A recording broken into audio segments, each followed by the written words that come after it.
We're recording now. Welcome, Ross. How do you pronounce your last name? Kimball, like the piano or like the fugitive. Oh, that's right. Yeah. Was he Ross Kimball? He was Richard Kimball. Richard Kimball, right? Yeah, the one-armed man. Spelled the same and everything. Now I have to. Does Ross stand for? It's just Ross. It's just Ross. It's not Roscoe or anything like that. Unless you're Ross Runner at Channel 12, it doesn't get shorter than that. But okay. ROSS, straight up. Yeah. Okay. All right. Would you ride over here one? I didn't even take a. Was it the gravel bike? Yeah. Okay. My Twin Six. Okay. How old is that bike? A little over, actually, just under a year. Excuse me. Just under 2 years. Okay. Did you get it new, used? I got I frame and then built it up. Oh, really? New. Oh, okay. Is that the first bike have you always built them up, or is that like a? So technically that's the second one I've built up. Okay. Its predecessor, it was a nice vibrant blue one, just like it. Got totaled. Right. That's the one you were in the accident in? Is it 2 years ago? 3 years? Mm-hmm. Okay. Yep. Like actually very close to the day. Really? Probably within a couple weeks or so. But yeah, that's how my 2020 started out. Oh man. So tell me about the accident. So it's kind of my stereotypical commuting to work, and it's this time of the year. So at 6:45 in the morning, it's dark, and I am at a stoplight at the corner of Broad Rock and Midlow, maybe. Oh wow. Okay. Something like that. Okay. And car in front of me, I'm just sitting there waiting, and a truck comes up behind me and rear ends me. At the At the stoplight, like we're stopped there. Oh man. How bad was the injury? I mean, the bike's total. You came off the bike, I'm assuming. Yes. Okay. It was one of those that, like, the front corner of the truck hit me, and being that I was like standing there kind of like straddling the bike, because of course we're at a stoplight, and it was like a glancing blow that like the nose of the saddle like hit me in the butt and like knocked me off, and I did like this tuck and roll kind of thing, and pretty much almost immediately popped up and was like, WTF. Yeah.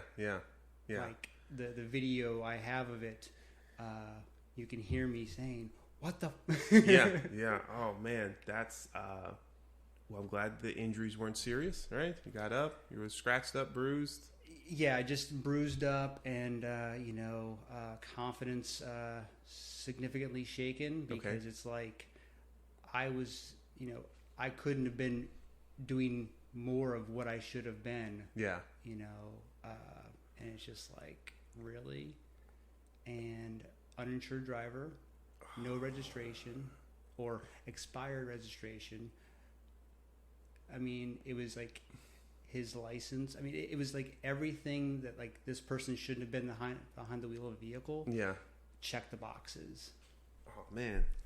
And distracted by his child in the back seat. So he stayed there, you guess? Yeah. Okay. Yeah. All right. The police arrived? Mm-hmm. Okay. Wow. That sucks. But with that, you mentioned, how'd you feel after that? I think they get all the way into this now, but like after the accident, like did you next week, like I'm back to riding? Like how did you like? No. And this is a thing where, because I called my wife and I was like, hey, first thing out of my mouth, like, I'm okay. Right. Because that's one thing that it's really scary to her, is like she gets a call from me while I'm like on a ride. Yeah. In that time zone, it's like, oh boy, is this the call? Mm-hmm. Right. And it was one of those things where she's like, look, I'm really like, because that was the second time I'd been hit. Okay. On my commute. And she's just like, look, I know you love this, but this is making me a wreck. Yeah.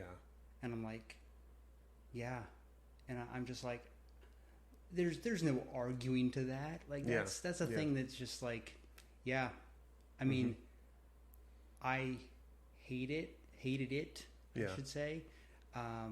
You know, it was like, yeah, I can't do that to her. Like, you know, because it's like, I was basically, anytime it was decent enough weather, you know, and apparently my spectrum of decent enough is pretty wide.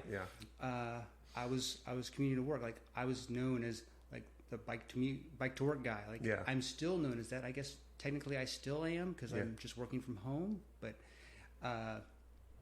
so it was like kind of reconciling. Like, okay, I'm not gonna ride to work anymore. Like, that's it. Yeah.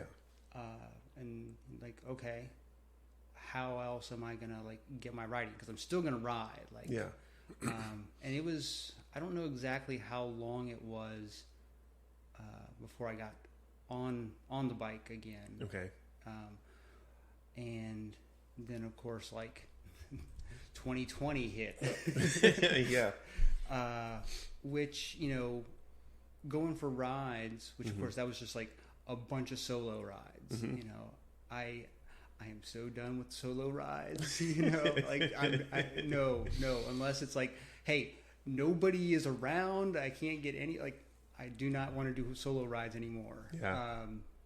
And so I'm just like, okay, well, that, you know, with the pandemic and all that, and everybody's inside, of course, traffic was wonderful. Yeah, it was great. You know, so that helped me to be like, okay, I'm not terrified of, you know, a car coming up from behind. They're gonna stop kind of thing. There's still like the, you know, looking behind my back kind of just to verify, you know. It's like, because I mean the jacket I had on at the time, it like one of those that you know, those reflective shoes and stuff. The entire jacket is made like that. And you know, so when people come at me with you're not wearing reflective clothing or whatever, like, dude, it doesn't matter. Yeah, it's amazing if people aren't looking, they can't see. Right. Yeah. Yeah. Oh, that sucks. The solo rides. So okay, so you, like, all of 2020 or most of 2020 you were doing solo? The vast majority of 2020, and it was just because, like, we just didn't know, like, is it actually okay to be outside? You know, and be in a group, much less like 2 or 3. You know, the whole thing. And so I forget exactly at what point, but my buddy Chris Long and I figured out, like, wait a second, we could like go for separate rides and then sit outside and drink coffee. Like, it actually probably took an embarrassing long time to figure out that we could do that. Like, duh, like, okay, we're outside, we're like as far as we are apart, and we're both drinking coffee. Cool, let's chit chat, catch up, and have a in-person interaction. So we started doing that. You know, and that really helped me, like, you know, survive. Okay. You know, it was that was it. I'm pretty sure I saw you out on a few of those early morning rides with Chris in 2020 somewhere. Oh, I don't doubt it. You know, I know that there was a couple where I think that, like, a smaller group, maybe for Yawn Dawn, had started up and stuff, and I think there was a time going back down Lombardy. It was like, hey, everybody, you know, that kind of thing. So we'll go back some. So you're known as the community guy. When did you start? When did you start road biking? When did the biking start? So, you know, this, you know, previous, or, you know, throwing out there the childhood stuff, like, you know, of course. Right. So probably around 2008. Okay. Because I was interested in this coworker of mine, and trying to, spend any kind of time. Like, oh, we both live in the city. I found out, like, oh, you like to ride a loop in the city. Okay, let me get a bike.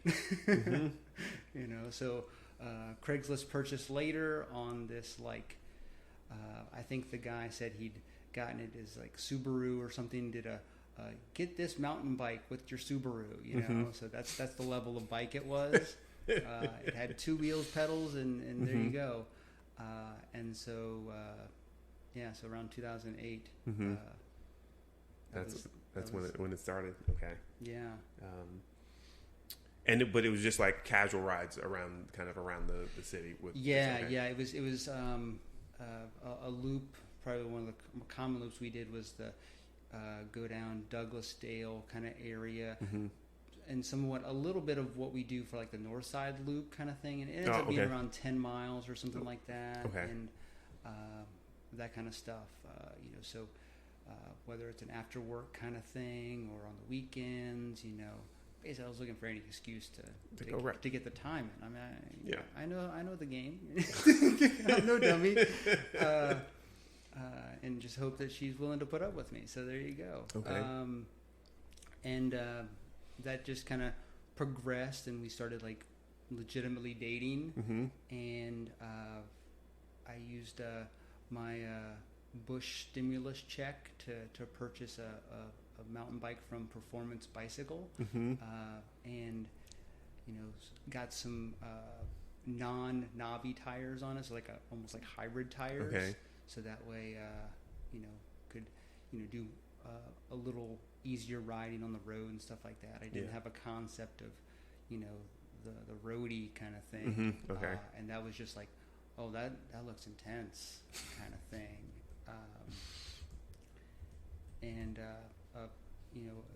And basically Lynn, my wife, her friend group just kind of, adopted me and said, well, if he's good enough for you, he's good enough for us, I guess. And they would do a lot of riding and stuff, and it kind of exploded from there. Okay. I think it was like 2010 or so. I got my road bike. Okay. That's the current road bike I have, the Bianchi. And once I got that, Lynn's like, oh my gosh, I can't keep up on, because she had a mountain bike with skinny tires on it, and she's like, I got to get a road bike too, and so there that went, and ended up doing lots of rides, whether it's the Heart of Virginia ride or we did the Moonlight ride a few times. Okay. That's that nice fun one in the middle of the summer, and I think this was before we were doing it before. I go way back now. I don't think that at that time they were like closing down the streets yet, or that kind of thing. Okay. Apparently, I knew it was. I heard it was 18 miles at some point in time in the past. Yeah. Which seems like a lot. I would imagine that's a lot to close down the. I don't know, but I can't recall. I think CJ was one of the other people I talked to. Said it was like 18 miles a long time ago, but she didn't say whether they closed the roads down or not for that. Because I know they do now. Yeah, my vague recollection was like it was half of one lane was closed. Okay. So we could go up Monument, like something like out past Libby a little bit, and then turn around kind of deal. Okay. Have you done it the last few years, Moonlight Ride? No. Okay. So you got the road bike. You ride more. She got a road bike. You all started both of you were doing events together. Yeah. Okay. And then, our friend group and stuff, we were, that was kind of the, ride, and then like, oh, let's do these events, Heart of Virginia was the, kind of the one in the fall, like to build up to, because it's like, oh, if we, or the of course the cap to cap, right? That's let's do the 50 miler in what was it, April or something like that. Yeah. And so it's just like I think we did one cap to cap, maybe two, on our mountain bikes. Okay. And, you know, it was like, whew. And I remember one year it was like, how is there a headwind in every direction? You know, like how is this? Are we in a tornado? What's going on? But you know, it was one of those things like, yeah, we did it. We made it happen. Like it was tough. It was probably the first time we ever like that group like really got a pace line, because it was like I was up front. I don't know whether that's, you know, them just like, I'm not going ahead of him or what, but got up front and just like, all right, you know, I'll break the wind for you guys. Let's do this kind of thing. Because I guess normally rides was a bit more blob formation with you all riding. Yeah, or you know, just kind of you know, chit chatting, you know, side by side kind of thing. Okay. Real kind of chill stuff. Okay. So yeah. Okay. So you started doing some events. Any memorable events outside of that one that was the cap to cap and its difficulty? My first century. So okay. A friend of mine, Ann Chazal, she and I like had a goal of like, okay, we're gonna, you know, do this century, and kind of had that benchmark set. We set it for the first tour of Richmond, which I want to say was 2012, if I remember right. And you know, basically that was going to be in October, so that gave us like the entire summer, right? You know, early fall to like do training. I mean, we hit training like, you know, every chance we had. We were out, you know, the Varina area, you know, Kingsland doing loops and stuff or whatever. To you know, like we went with the notion of, okay, we're gonna get in quantity, you know, and then like we did the Heart of Virginia. That was like, okay, 62. Like if we can do that hilly 62, we should be good. Of course, if we continue, you know, training in between, we should be good to go. Ready for that one, So that was definitely a memorable one, that kind of thing.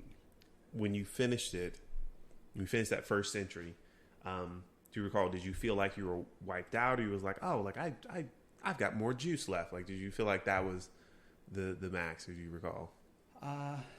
It was one of those like that Ann and I both kind of had a plan of like, we wanted to go within our means, in the limits, and so we wanted to make sure like, hey, we want to finish strong, okay, you know. And there was actually, it's one of those things, because you know, we'd gotten, you know, set up, her and I riding so much together for, you know, the training and stuff, that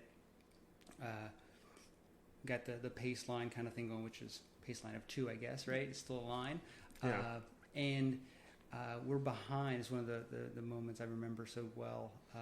And we're behind this group, and we're like, other people are passing us on their pace lines or whatever. And so, you know, she's behind and she's checking like, because we're, you know, kind of behind some folks that are a little slower. And so we're like, you know, not trying to be rude and, hey, I had my pace going or whatever. And so she knew that I was just waiting for her to give me the signal, like, all right, we're going. Yeah. And so then all I hear from her is, kick it, and then I go click, and then we're going. You know, it was just so awesome. And so every now and again, when we end up in a situation like that, I'll hear her, you know, like, kick it, you know, that kind of thing. So it's just it's so great. Nice. So you finished the century. Did you all train for? Did you do more? Have you done more? Yes. Okay. So we did a century every year. They had the Tour of Richmond. Okay. Now, and I know it stopped at some point. Yeah, I want to say that there was 3 of them. Okay. And one of them, Anne broke a spoke. I want to say it was like mile 60 something or whatever. Okay.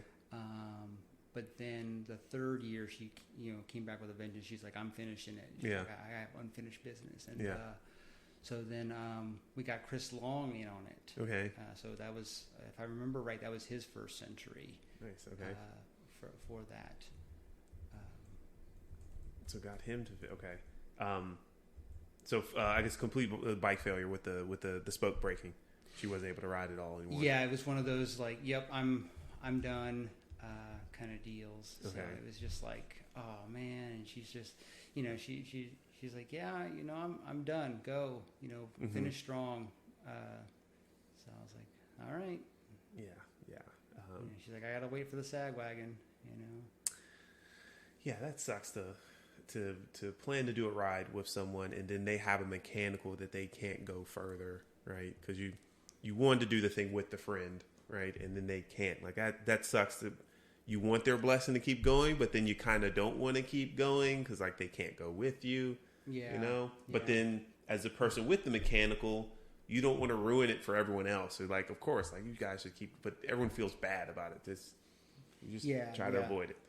Exactly. It reminds me of one of the early rides that we were doing where it was the heart of Virginia, and it was like the first hill, kind of pretty close to the start. I know the hill. Yeah. And Lynn's derailleur hanger snapped. Okay. And like, well, your day's done then, and so it was pretty early on in the ride, and then there's the group of us, and she's like, no guys, I'm clearly done. Like the derailleur is hanging there, not like it should, and so it's like, all right, and so we ended up like to take pictures along the way. So there's like some pictures where it's like I've got my arm around her and we were joking around like, oh, we're going to Photoshop her in or something, like just, like we missed you, that kind of deal. Oh, good to be a good sport.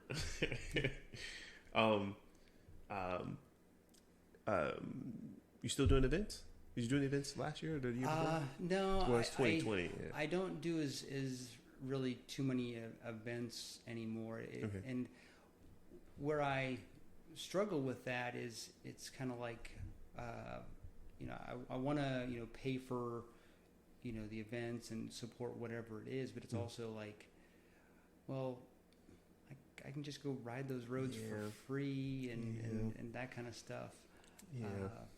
So it's a hard balance, and it's like, I mean, I get that like $70 or whatever the price of it is. I'm just throwing a number out, but whatever the price it is, like, well, that could be this bike gear or that bike gear. Like that's the place that I'm at. As far as bike gear, or like, hey, that's another that much money towards what I'm kind of saving for or something. Right. Yeah, when it is the local events, that is a thing. Like, right? Yeah, let's support the organizations, right? Let's Trail Foundation and other ones, like, But yeah, it does get like, I could ride those roads, on my own, the same route. But you miss out on the pomp and circumstance of the events, right? You miss out on the 300 people showed up. We're all out here in kit, doing the thing. People you haven't seen in a while, like the.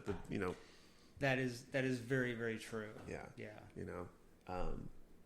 But that becomes questionable now with 2020 and 2021, where some events are doing multiple days, right? They're saying like multiple days or a rolling start kind of thing because they're taking precautions. So it's a little bit of a loss, that pomp and circumstance, because you show up with your friends, like y'all are going to do the ride, but you don't get to see the 200 other people, like normal there at the start kind of thing. And, and the beer and the barbecue or the pizza and, that kind of stuff. Right. Yeah. So I things that I hope we figure out, Yeah. At some point in time.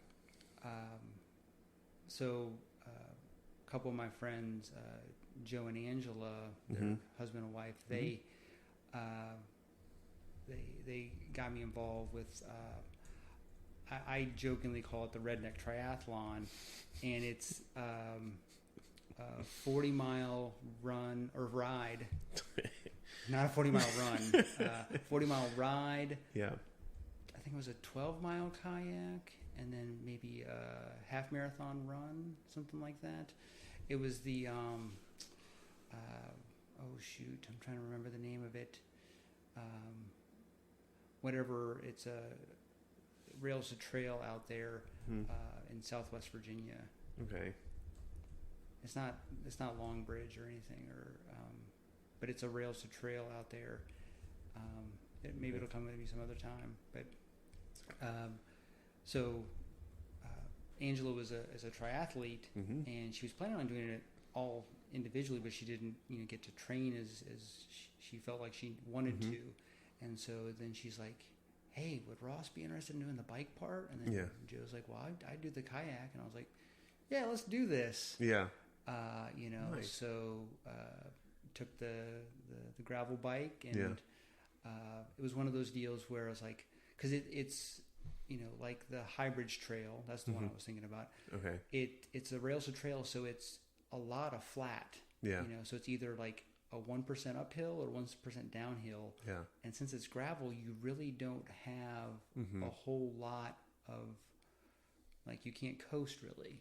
Right. Yeah. Gravel's not allowing that as well. And so I wanted to. That was one of those ones where I wanted to finish strong. So I was like a little reserved on the at the end of it, or at the beginning, and of course I'm getting just passed by so many people and all like the super legit people. I'm like, look at those bikes, or look at those cabs, whatever. And one thing that, if I'm in something like that, those events or whatever, you kind of pick, because you end up being with, some people, and so you kind of pick like, okay, I'm going to beat that person. Like, even though, like, the Cap to Cap is not really a timed event, or there's no, trophy, right? Right. No, but it's like, I'm beating that person, So there was this one person that, I noticed that, and it may be in my mind that I'm just making it up, but I was like, they're wheel sucking, man. Like, come on. And it wasn't even like, I didn't feel like it was anybody that, like, they knew. It was just like, oh, I'm just going to hang on their wheels. Like, I mean, it's one thing if you're in a group and, I was like, okay, I'm beating them. All right. And so that's where I timed I'm going to have my maple syrup, Ted King special here, and just slam it at because it's 40 miles. I slammed it at mile 33 or 35, somewhere in there. And I was just like, all right, all systems go. Because I don't have to, so there I am just humping it through there. And probably with a mile and a half to go, I passed her. Really? Yeah, I was like, yes. And there was no first place or anything. It was just a charity ride.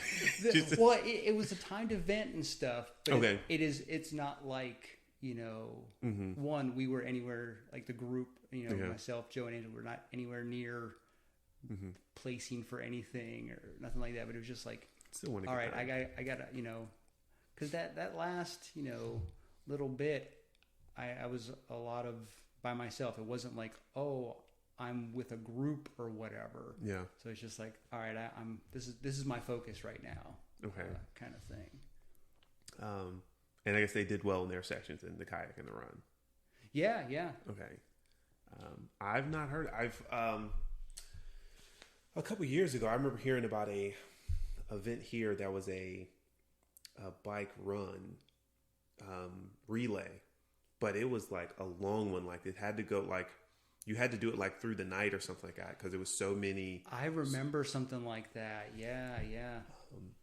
Somebody asked me about that. I was like, because somehow you had to do you had to do a bike and you had to do a run. Like you could do 2 or 3 of one, but you had to do one of the other kind of thing. Yeah. So if I'm the rider, that's my primary thing, and you're the runner, one of us has to do the opposite at least once, right? Yeah. I was out. I don't run. Yeah, no. I was like, what is inefficient? That's why I ride a bike, man. I'm trying to work on that, but not at the time. I had no running ability.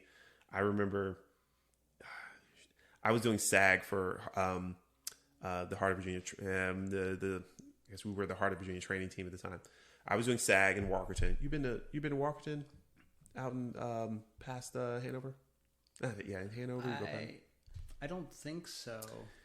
There's a store, Walkerton store. It's across this bridge, and I was manning the rest stop, for the group, and I saw one approaching, and I like filmed it when them like approaching. It's this nice, real scenic bridge that comes across, and then not even a tenth of a mile, from the bridge, it's like the rest stop, the little store. I'm at the store, and then a couple of them went to the rest stop. I'm like, oh, let's take pictures at the bridge, right? So they're still on their bikes, and they like ride back over to the bridge. And I'm like, you know what? I'm going to run over there. And like in that like little section or something, it's like, yep, I am not a runner. my side hurts already. Oh man, I felt really bad about that. And I got there to take the picture. I was like, oh yeah, this is bad. I could ride all kinds of ways, but like the running, it was not working. I think I was like 3 years ago or something like that. Same. So you do you have a dedicated road bike now? Yes. Okay. So road bike, you have still the mountain bike? Mm-hmm. Gravel bike? Yes. All three. Which do you prefer? You got to get miles in today. The weather's perfect. Weather's perfect? Yeah. So, it's summertime. The weather's perfect. You're not going to overheat. What are you going to try to go ride? Road bike. That's road bike, really? Okay. It's winter time, right? The weather's not raining. It's like today. It's 30, it's 40 degrees. Like which one are you picking? I'm probably going gravel bike. Really? Yeah, just because it's kind of a little bit of everything. Okay.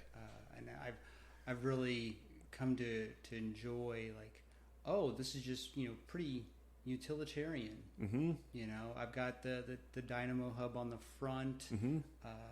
Since I got that, I'm just like, Dynamo for life. Yeah. And because it's like, just it's on. There you go. Yeah. Voila. The Dynamo Hub. Did you have to get that? Did you how do you even get that added to that? Because I've heard of the Dynamo Hubs. I know they power stuff. So. It's basically just have a wheel built. Okay. You have the whole wheel. Okay. Yeah. The hub is of course the center, and it's Balance Bike Shop, which is no longer there because it got burnt out or broken into. With that's the right. Riots. Yeah. And they were like 3 blocks from my house. Yeah. And they built up my wheels and stuff like that. That sucks. So that was actually one of the things from my first accident. Okay. Or I should say crash. Yeah. From my first crash, the settlement check went to new wheels and Dynamo Hub lights and all that to nice fix that commuter bike up. Okay. How much can the Dynamo power? The 2 lights, and I know that you can do where you can set up this thing that's in your fork. Okay. That can charge, like your phone or other things. But really, I just use it for the front and rear light. Okay. Kind of thing. Okay. And I mean, you can the light, the front light can be a fairly small one that's like just enough for like if you're cruising around, or you can get bigger lights, where you're thinking like that's a motorcycle headlight. Okay. Like it's no joke. That's what I have to work on is I've got a light on the gravel bike. The light I have for the road bike is good enough for road biking for, I think, 3 hours. I think the light will stay on visible enough for that. But for the gravel bike, I've considered doing some rides on that in the dark. Considered. But the light I have, it's this Night Rider light, but it has a little screen on it that shows you the battery life. And that feels awesome. Like I can see how long it's going to last. Yeah, it gives you that feedback. But I don't know if it's wide enough of a beam for like riding in trails kind of thing. Right? Yeah, I haven't done much of that. Okay. I will say that the little bit that I did, because a couple of my buddies were like, "Hey, let's go down Dogwood Dell, early in the morning." I'm like, "Okay," and I didn't realize, because like that dynamo light is like, that's more for road riding, because it actually has it where it stops the beam, so like you're not, the person like walking down the street coming towards you isn't getting blinded. Okay. Right? And so that's great, because I can see the road and things like that. But like on a trail, that's a problem real quick. Yeah. And so, I probably wore out a good amount of brake pads going through there a few weeks ago. Yeah. That kind of thing. But yeah, other than that, I know like, you want to be able to see more than that. Okay. But I don't. I've done plenty of riding in the dark. Okay. Outpost, they had. I assume it'll happen sometime in the future, but they do an overnight cap trail ride. Okay. Jamestown and back. I've heard of this. I've heard of that ride. You have to do that one. I really, that's those to date though. That's been my longest ride. 124. Okay. Nice. Yeah. So from Richmond to Jamestown, did a loop around Jamestown Island and came back. Okay. Yeah. Yeah. Right. Because you start from Outpost, right? Well, I ended up starting from home just because it made more logistical sense. Yeah. And then caught the group down there at Shiplock. And, but yeah, Cap Trail is really cool at night. It can be a little sketch, you know, because it's like, there's animals, right? But also there's those places, and Outpost made sure it was like full moon. Yeah. So there's those places where, there's plenty of fields out there. Yeah. And so you just see that beautiful full moon out. And, like you can see deer out in the distance. You're just like, oh, this is amazing. Yeah. And with the dynamo light, I was like, I'm not sweating batteries. Yeah. That's a good point. Yeah. I might need to join that ride because I've done the trail. So I would be much more confident being on the trail in the dark. The times I find the trail questionable is like in the middle of the fall when all the leaves have fallen and then you can't see exactly where the trail is at. Like that's when like, I know where it's at, but do I? Like kind of thing. Well, and definitely that. And then I would be a little worried with if I take any kind of downhill in a curve with any kind of speed. It's like zoop, just leaves slip, all that kind of stuff. Yeah, might have to take the gravel bike for that. I've done one of those Outpost rides as well, and I feel like the rides are always going to slip in some gravel when Outpost schedules a ride out somewhere. There's, I think that Braden takes a little joy. I'm pretty sure he takes a little joy in, oh yeah, you're fine with on a road bike, and you get to like this river crossing, like. Now I say that not having been on any of those adventures, so I can't. I just know what I've seen on Insta.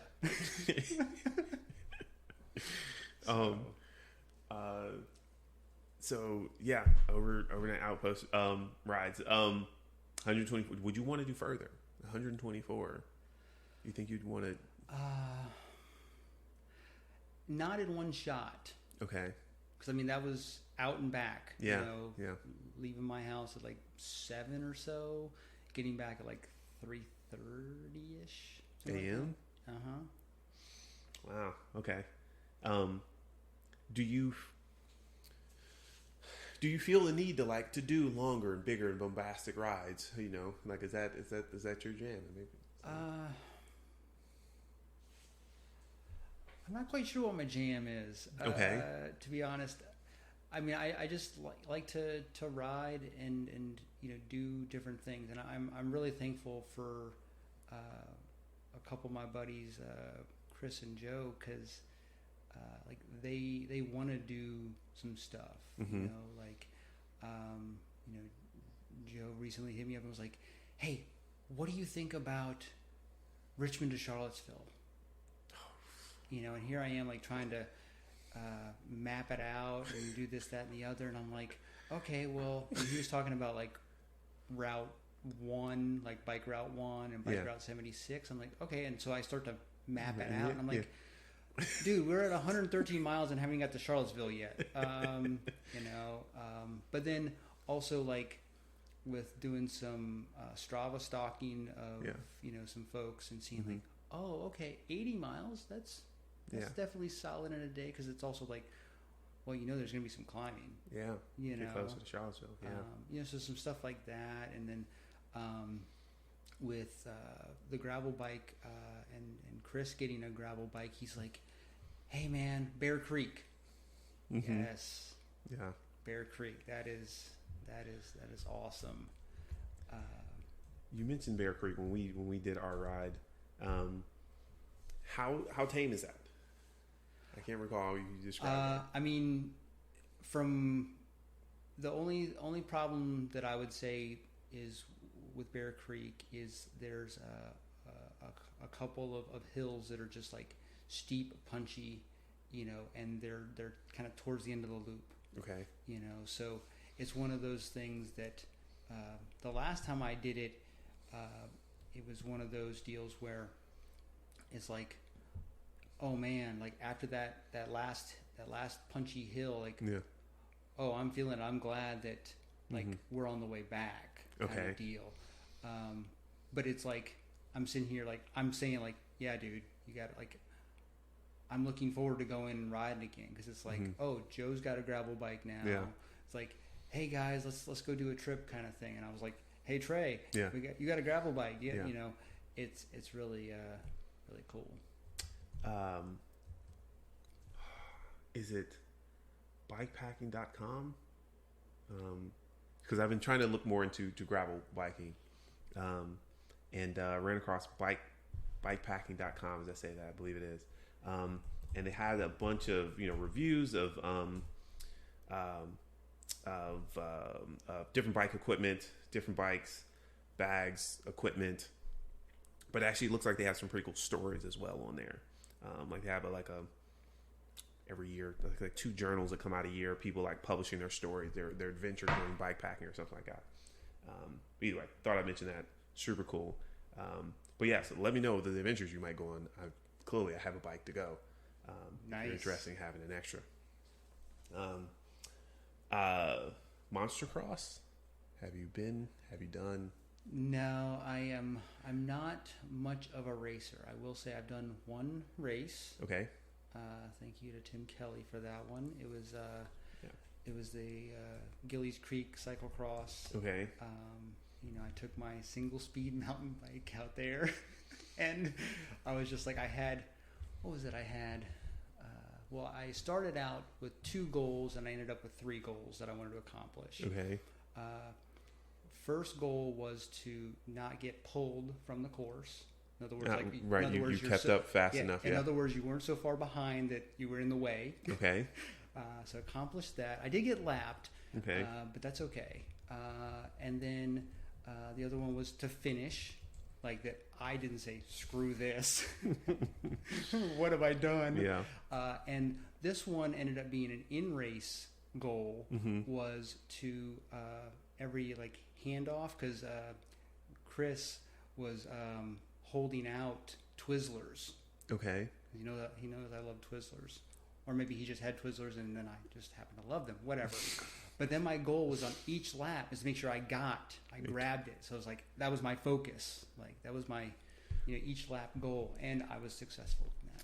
Okay, wait. Was that even part of the race? He just had Twizzlers out just for you to grab. Yeah, that's just it's an extra thing. It's a thing that happens apparently. I did not. Okay, grabbing the Twizzlers. Okay. Or there might be like, you know, somebody else handing something else out, or okay. Grabbing the Twizzlers. That's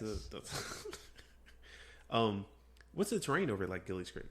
Is it that was a mountain bike, so That's mountain bikey kind of area. Well, right? it was a cyclocross race. Yeah, But since it was like, they kind of just like, yeah, go ahead, have fun. So that was one of the cool things is part of that course was on the BMX track, the pump track there. That's a really cool, like, I've seen that. That's fun to ride on. And the two people that I passed and then didn't pass anyone else was on that track because, like, and I don't know if it's like, people were worried about their carbon forks or whatever. And here I got this big clunky single speed mountain bike. I'm like, how am I going to break it? If I do, well. And then after we got onto the traditional like cyclocross course, it's like, see you guys. They're gone. Couldn't maintain with them. So you did one race. Would you do another race? Gillies Creek, I probably would, just because like I had fun. Okay. It was enjoyable. Okay. Bryan Park. It's a different thing. Yeah, that's a different thing. Maybe Chris will make it a life goal of his to get me to race Bryan Park or something. But it's one of those things of I think it's ultimately I'm too scared of crashing. Yeah. Right. Yeah. And then of course it's like, well, I'll heal. And then it's like, I gotta fix my bike. Right. Yeah. Yeah. I don't want the bike to be broke. That also kept me from Bryan Park. The first two years, 2017. I don't think I even knew much about it. 2018, 2019, 2020. I don't think it even happened. But I showed up last year. I did one. But yeah, that's the thing. It's a legit concern. We know, like, accidents have happened out there. And it's no commentary on anybody that's out there. It's like, it's racing. That's the nature of it. Like, that's racing, So when you go on these rides, what do you take with you? When you're out on a road bike ride, what do you take with you on a road bike ride? Other than the bike, of course. Right. Other than the gear and then things that that you need to utilize the bike. So if it's like going to be a hot day, I'll make sure I have two bottles, and I usually go for scratch labs. Okay. Just because it's one of those things like, it's like, oh, the ingredients, like, it's pretty simple to read those and stuff, and I understand what they are, I think, and like the flavor's not overpowering, Yeah. Okay. And like stuff like Gatorade and stuff, just it ends up tearing up my stomach. Just like I get a reflux kind of thing about it. I'm like, that's weird. Yeah. So that's where I'm at with the hydration stuff. Okay. I pretty much always, if I'm on the bike, have these Mott snacks. That's assorted fruits. Yeah. Those are my thing. Basically, just over here, like it was like 5 miles, 7 miles from. I was like, nope, gotta have this. Yeah, it's always in. So that's kind of at a bare minimum. Depending on the length of the ride, kind of thing, it might be something like, some like butter-filled Cliff Bars, or I've really come to enjoy those the Maple Aids. Maple Aids? It's basically, it's maple syrup. Okay. That's all it is. Oh, it's just maple syrup. It's not like okay. Yeah. But is it in a thing? Is it in like a? It's just it's just in a it's pouch. A little tube. Yeah. Okay. You know how like the what is it? The Scratch Labs has the single serving thing there. Yeah. It's a little bit taller. Okay. Version of that, same like diameter and everything, but it's just a tube filled with syrup. Okay. And that stuff, man, it's like, especially when you're at that point, like I said for that triathlon race, I was like, okay, I need something like to really really get me going here. And I mean, because it's maple syrup, just sugar, right? Yeah. And so I felt it kick in, like, ooh. So yeah, that was the. I also really like Stroopwafels. Now that's whether you're doing like the honey stingers or like the legit Stroopwafels. Those are really good. The downside of those is trying to open them. Yeah. Right, they're crumbly. Yeah. Well, and you can't really open them in an easy way. So it can be tough, especially if you're moving on the bike. Right. Yeah. Right. Yeah. I mean, I guess you could tear them with a tooth, but then I think you still would not be able to get into them well. Yeah. When you tear off with the tooth, which is I do often. Yeah. It doesn't tear like all the way across. Yeah. So that way you can't just like, oh, let me just. You're right. Yes, start eating. Roll this thing out of the container here. No, it's not. I found with the Cliff Bars, because that's my choice is Cliff Bars, the peanut butter Cliff Bars. Oh yeah. I can bite into them, right? Bite into the pack and tear it away. I try not to bite into it and tear it so much that like a piece comes off and I've got to deal with the piece. But then I still have to bite the package to like work a piece out, kind of thing. Because I haven't opened it up enough. But someone just shared with me for the Stroopwafels. Costco has them like in bulk. You can go to Costco, you can buy them in bulk. Nice. I can't recall the pricing, right? But someone told me that Costco has the Stroopwafels there, so might be worth checking out. It's a solid option. Bless you. We currently have some Stroopwafels from Trader Joe's. Really? Yeah. We saw those and was like, oh, we're gonna try these out. Are they just regular, just honey in the inside, or are there different flavors or anything? It's just these are just the standard, whether it's caramel or whatever's in the center. I will give Honey Stinger of other Stroopwafels, because I've tried other ones, like the Honey Stinger ones with the flavors. I really like the strawberry and vanilla flavors of those, but they're expensive. They're like $1.50 or $2 per cookie or something like that. Yeah, right? yeah. Which gets pricey for a road snack, which is going to disappear in like 5 seconds or something like that.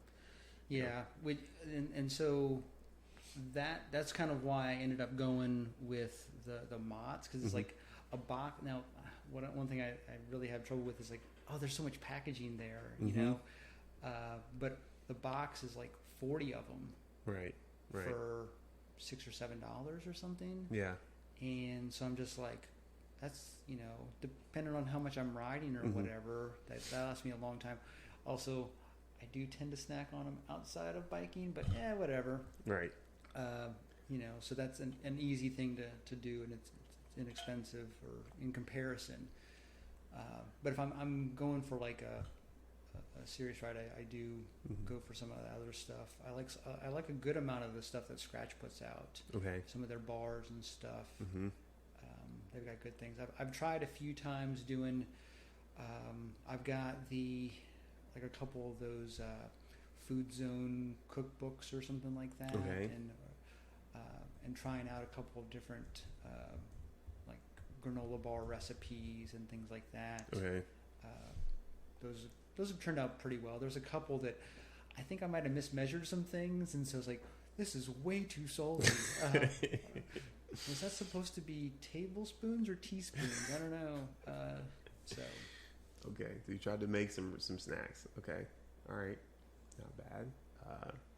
I've not tried to make any snacks. I've only gone with the store bought stuff. I am not there. I know a few other people who've also tried to make their own snacks. I've also not even tried taking a peanut butter and jelly sandwich either, like in the back pocket. You know what? With my commuting, I was doing Uncrustables. Yeah. So you got them in the freezer, and then put them in the back pocket. By the time I got to work, it was all thawed out, ready for me to eat. I have tried the Uncrustables before. I used to eat a lot more peanut butter. I used to eat peanut butter jelly sandwiches at my old job. I'd bring the bread and jelly and stuff to work, and a friend of mine was like, "Trey, you should try the Uncrustables." And I was like, "Why would I do?" And she was like, "Yeah, just try them." And they're not bad. Like they're not bad, but they're not gourmet. They're not like they're I mean, of course, we're probably not their target audience either, you know. No, I don't think so. I think they would need to change the flavoring or something. Well, and they were trying to target cyclists. You know, peak commuting years. Mm-hmm.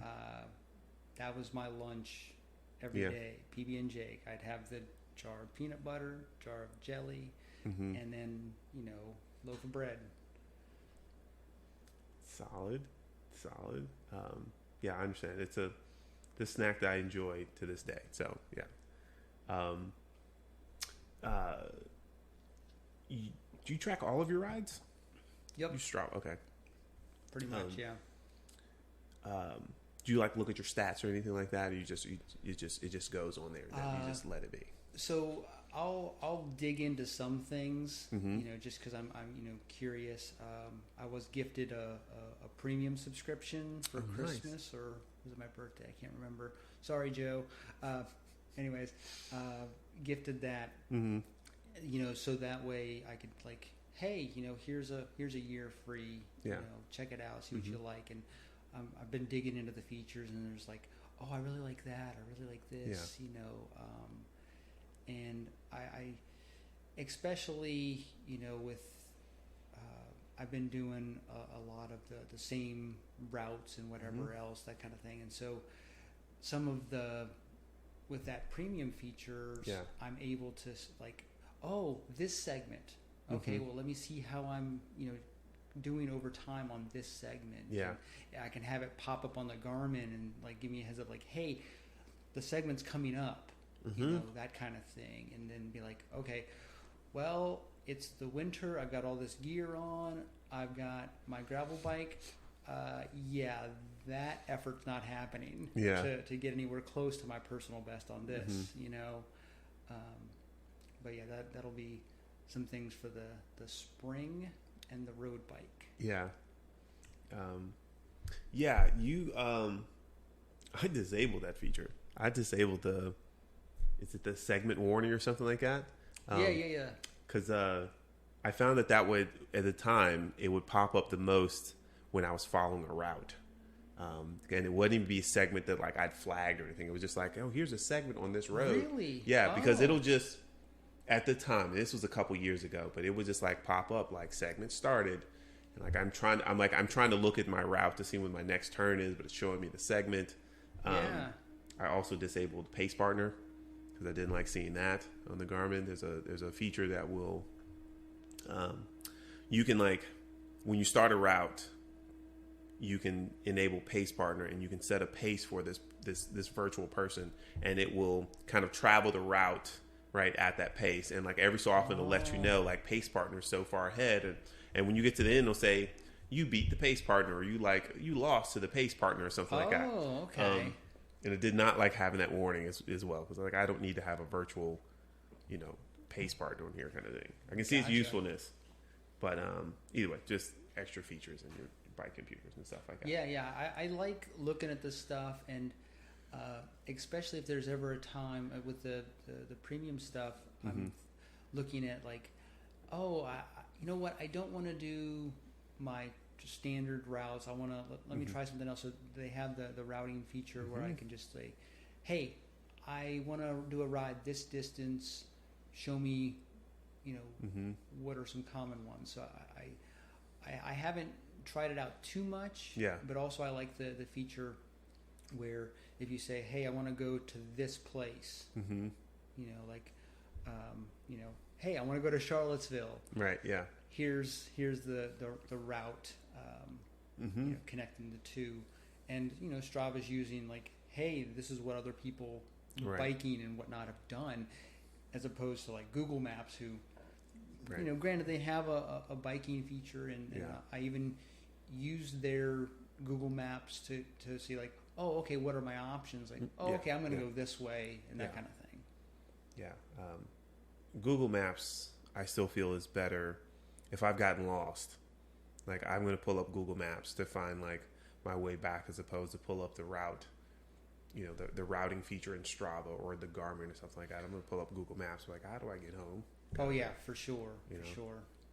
Well, and I've got the 130. Okay. So like mine has the routing features and stuff, but it's more like a breadcrumb. Mm-hmm. Okay. You know, so there's not a map there. Okay. And I ultimately only got that Garmin because I'd gotten too lazy about plugging my, 500 in, And when I first started, I was like, every commute, like, at the end of when I get home, plug it in, sync it up, and then it's like, okay, then it's like every week, like, all right, then it's like, if it's a really good week, that's a bunch of 10 rides or whatever. And then finally I was like, you know what, I've really enjoyed this, and I'm gonna pass this on to somebody else that needs a deal on a GPS, and let me upgrade here and go the Bluetooth route. Mm-hmm. So yeah, I had to look up the Garmin 130 here. I forgot why I thought I was going to get this. Oh yeah,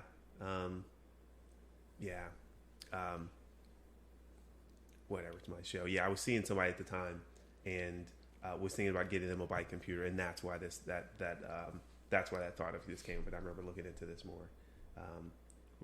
Do you like having a bike computer? You like being able to track your rides and stuff like that, as opposed to just winging it?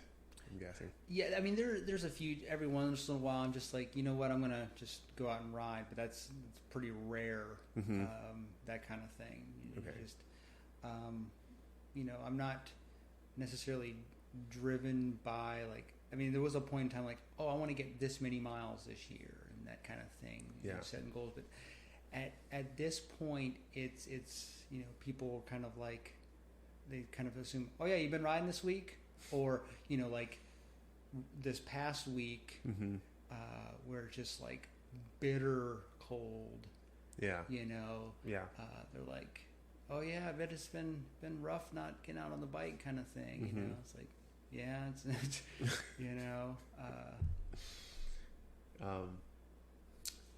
what's been the coldest you've ridden in that you can recall? It would be. Have you done sub-freezing? 15. Really? And that's where I established my threshold of like below 20. And there's a couple of reasons for that. Okay. One is that my bottles froze. Okay. Yeah. Now granted, it was on a commute, so it's like wasn't a big deal. Yeah. Because I'm just 15 miles to work, so I got water there. But it was just like I didn't.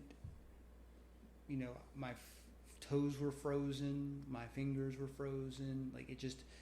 And don't get me wrong, like riding over here, like it's cold, duh. Yeah. But it's like there's cold, and then like, I've got to thaw my fingers out cold,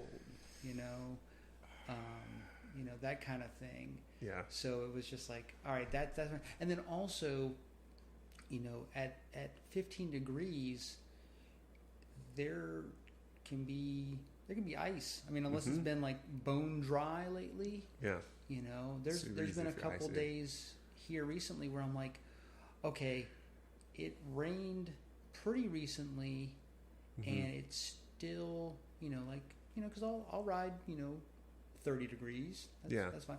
But it's like, if it hasn't really gotten above 30 degrees, nothing's had a chance to melt, and so it's like, or I'll make sure like, hey, I'm not going out there or that route or whatever. Yeah. I mean, last Thursday, I did a morning ride, the Capitol Trail. Mm-hmm. I'm thinking, okay, the Capitol Trail, going to be pretty solid. Well, there's that bridge, the wooden bridge just before the hill.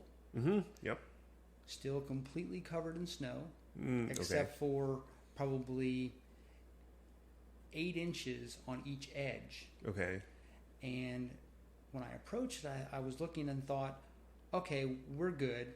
Mm-hmm. And as I got closer, I realized, oh, there's ice there. Yeah. So what I did, dumbly, was grabbed the railing, and I'm like cruising across this thing, straddling the railing with my arm, like full send, and fortunately all good. Okay. But yeah, the rest of that was the only place that was even remotely sketchy as far as snow and or ice. But I can understand not wanting to stop particularly there, because that's at the bottom of that first hill past Rockets Landing, right? Yeah, and that wasn't necessarily a consideration, because it's not like I was going for any kind of PR there with that temperature, and I had enough winter gear on. It's like, well, and I'm not having any aero gains here. Yeah. It was one of those, like, I over anticipated or under whatever.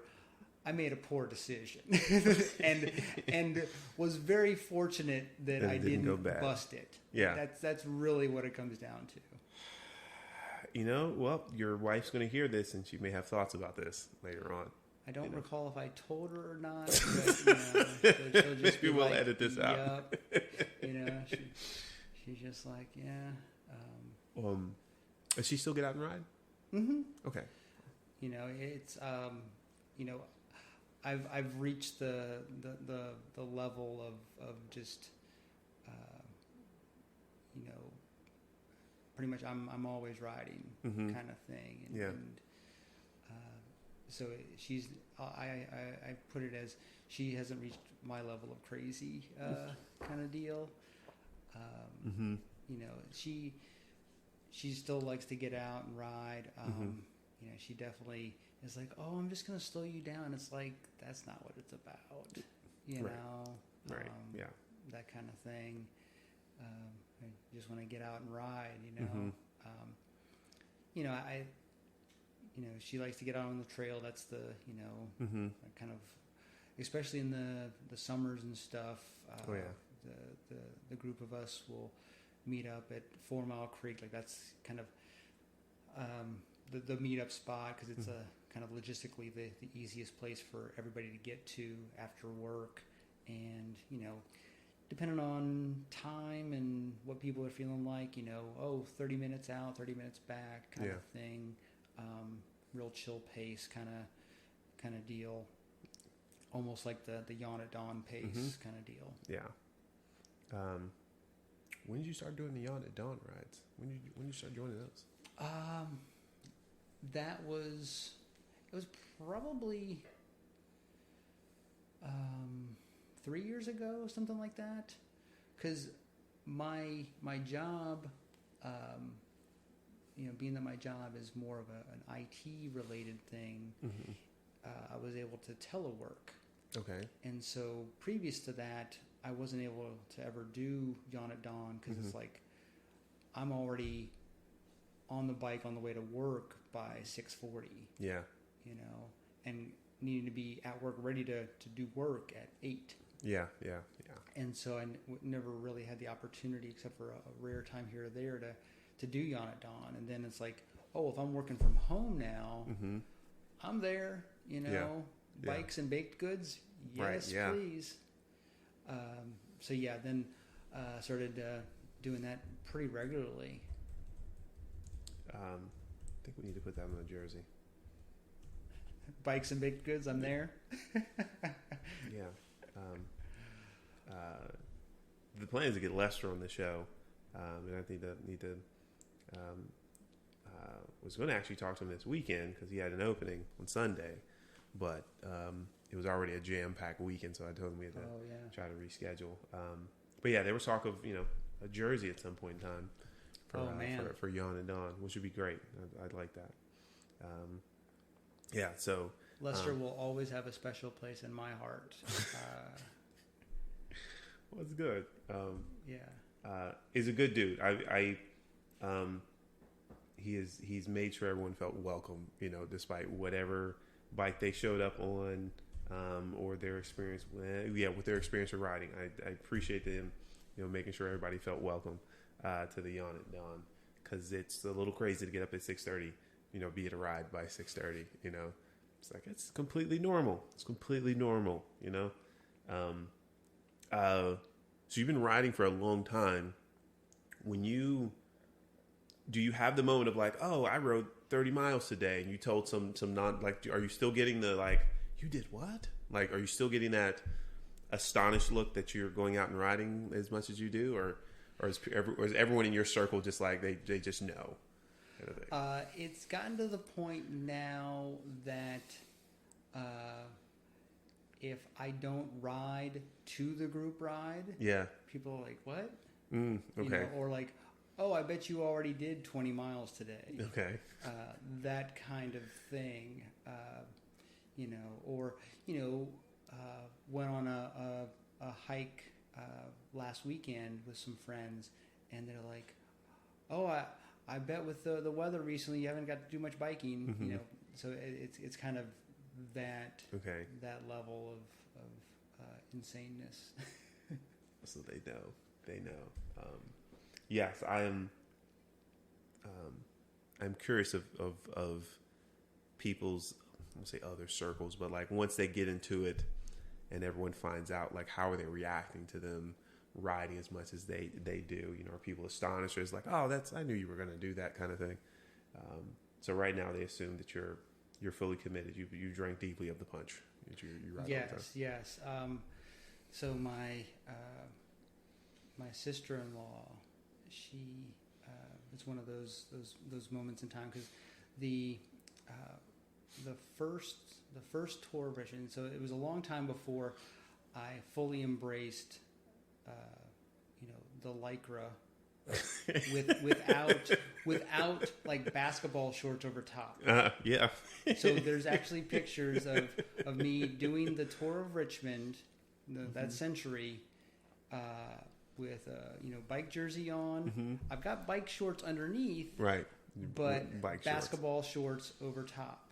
Mm-hmm. And so my sister-in-law had said to me, like, so Ross, you've done a century now, like you're a cyclist now, like mm-hmm. you can just embrace the bike shorts. Yeah. And mm-hmm. there was a ride that I'd shown up to, and there was she's like, oh, you all right, no gym shorts, all right, okay, you're doing this, and never looked back. And now I have a Christmas Cats kit, so that I'm that guy. Really? Mm-hmm. You're not alone in the okay. When I started, I had like mountain biking, because I didn't really know. Nobody does for sure. I had like tight but slightly baggy like mountain bike pants, because I started in January and it was just cold. Yep. And I remember the first time showing up for a ride at Rabba with the bike tights on, like full on, just like just tights. And I got them from like Amazon. They were Sponed or something like that. It's a brand from like China or something like that. And I remember showing up, and it was at the Laurel Park, the BDR ride they have on where you went, mm-hmm. This Thursdays. And just it feels odd. Like it's just not the normal wear for a guy to wear super tight clothing and just, hey dudes, like what's up, man? And I was just, this feels a little odd, being out. But eventually, everyone else is wearing the same thing. Like they're all out here wearing the same exact outfit. This makes sense, or at least it makes sense in this fashion. Like, in this particular context. Yes. This is normal. Yeah, if you show up for a school play or something, it's going to look a little bizarre, but to keep that in mind when you're commuting.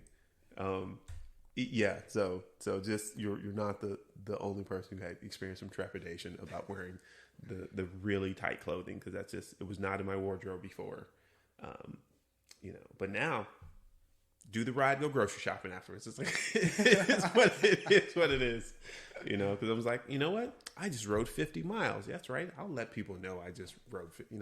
Yeah. So you get used to the Lycra. So, how do you feel when you're not riding and you see other people out riding? Like you're doing yard work and you see a group of cyclists pass. Oh, I'm like, awesome, you know, because it's one of those things like, oh, do I know them? You know, and then also I'm like I'm not that deep into it, but I'm like, oh, what you know, what do they got on, or you know, what bike do they have, that kind of stuff, or that kind of thing. Just like, yeah, that's cool, man, do your thing. Okay, all right. Yeah, I just don't know if it stands out to me because my biking is still pretty new, and I don't remember seeing cyclists before I started riding, like people, and I don't even remember seeing them out, even when I was living in the city. Like it just didn't register. But now it's like all the time. I just saw cyclists just pass by, like it's in the corner of the eye. It's just like when someone buys a certain car, and then all of a sudden every car is that them, and then all of a sudden those cars are everywhere. Yeah, it's in your mind now. So yeah, I was curious how you feel when you see other cyclists. Are you also like, oh, it's great, but you are, you know? So I wanted to ask about that. When you go on vacations, do you take your bike with you? Not generally. Okay. You know, there's been a few exceptions here or there. When it's not a like we're going here to bike kind of thing. Like it's, you know, like when it's not, the purpose was not to bike kind of. Yeah. You know, like, you know, going to visit in-laws and things like that. It's like, no, because it's like we're going to see family, and that kind of thing. And it doesn't feel right to be like, hey fam, I'm going to go for a 2-hour bike ride, you know, that kind of thing. And so it's like, no, I mean, if we're going somewhere and it's like, hey, biking might be an option, let's bring them, that kind of thing. And I've definitely had where, you know, we've rented bikes or whatever. When I went to visit family out in Kansas a few summers ago, we had the opportunity. They had bike share, and so we did the bike share, and they have this trail like right along the river.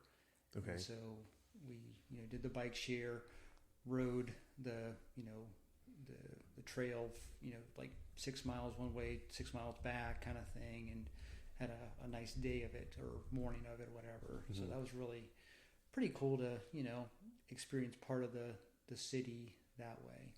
Okay. All right. Yeah, it's a bit,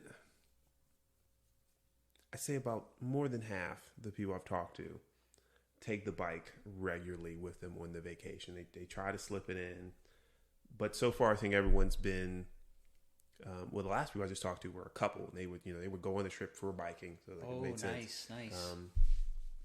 But I think in most cases where someone said they took the bike on the trip, they usually had a family that had a schedule that allowed it. I know my friend Josh has, like, his wife and daughter don't get up early, so he could like do a ride in the morning, get back, and they're still like resting at the hotel or something like that. So he will regularly try to take a bike with him on his trip, or rent a bike when he's somewhere. So I like to ask if people, how deep are you into it? Yeah, we went to Kansas for Christmas, but the vacation before that, that was very specific. We went to Crozet for a few days, and I did 2 rides out there. One was the part of the Blue Ridge Parkway, and then a gravel ride out there. Oh, nice. As well. That was really awesome. Really? Okay. So,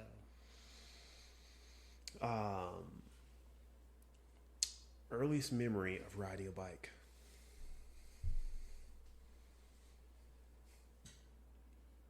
That you can recall. Clearly, I want you to I'm meditate upon it. Yeah, I think it probably my oldest brother had gotten me a mountain bike and I mean, this is, you know, early 90s or so. Mm-hmm. And so it's this, it's gray and has like all this neon splatter paint on it. So it's like that total 90s vibe. Mm-hmm. And it was one of those deals where like the bike was way too big for me, you know, because I was a scrawny kid. And it was one of those deals where it's like, all right, he'll grow into it. But I loved riding that thing. Yeah. You know, so that's one of the like first things that popped to mind. It was like, oh, my brother, you know, he bought this for me. It's so cool. You know, that's so awesome. Nice. So yeah, that was great. And what's something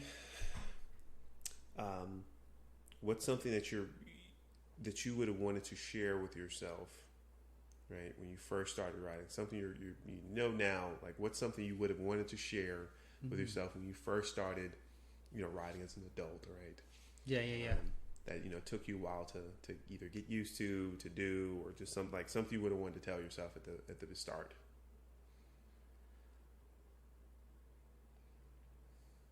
Clearly hypothetical in this time. Yeah. Just have fun. Okay. You know, because there's been times where it's I just kind of get into the almost like a zone of like, all right, I'm just out here riding, you know, and it's like I'm not enjoying what's around and that kind of stuff, and not that I'm not enjoying who I'm with or anything like that, but it's like, but you know, be sure to have fun. Don't take yourself so seriously sometimes, you know.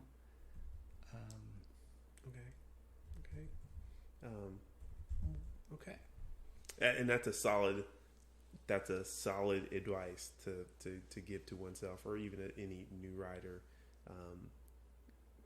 because you hope we don't forget to have fun. But yes, there's sometimes that, you know, we may get too committed in trying to like get that segment or ride that distance or something like that we forget to enjoy the leaves, you know, kind of like enjoy the weather kind of thing.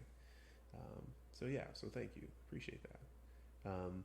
Well, Ross, I appreciate your time, man. I appreciate you sharing your story. You know, how you get into biking. Glad the accident didn't get any worse. Do you still have that pizza reflector? Remember you had it was like a triangular reflector used to be on your saddle. Was it a pizza that you used to have on there? No. I want to say you're thinking of Chris's bike. That's Chris? I think so, because he and I, he had a gravel bike before his current one. Okay. And both of ours had a similar color to it. Okay. So I'm wondering if that's it, because he had the pizza that was hanging off the saddle. Okay. I probably, because I remember the Yawn before I met you, and I remember seeing you there, and I remember seeing this triangular like reflective pizza, and I wondered like, oh, I gotta ask about that. So I guess I'll have to have Chris on the show and ask him about the reflective pizza then. But thank you for your time. Okay. So we had a small technical difficulty where this thing was running on batteries and just died. Thankfully, we got almost all the recording anyway, except for the ending. So, Ross, thank you for your time. Thank you again. All right, now we'll officially end the show. All right, bye.